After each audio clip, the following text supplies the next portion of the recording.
अस्सलाम वालेकुम मुंहिंजा तमामु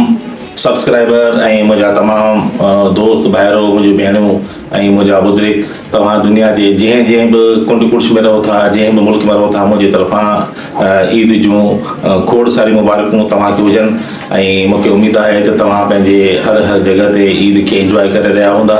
ऐं अॼु जो ईद जो ॾींहुं हो मूं चयो मां पंहिंजे सब्सक्राइबरनि खे मां पंहिंजे व्यूअर्स खे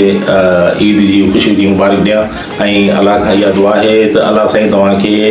ऐं दुनिया जूं सभु ख़ुशियूं नसीब फरमाए ऐं उन सां गॾोगॾु जेको बि तव्हांजो ॾींहुं अचे उहो हर ॾींहुं तव्हांजो ईद वांगुरु ख़ुशियुनि जो ॾींहुं हुजे ऐं तव्हां सभु मूंखे बि दुआनि में यादि कजो मुंहिंजे चैनल खे सब्सक्राइब कयो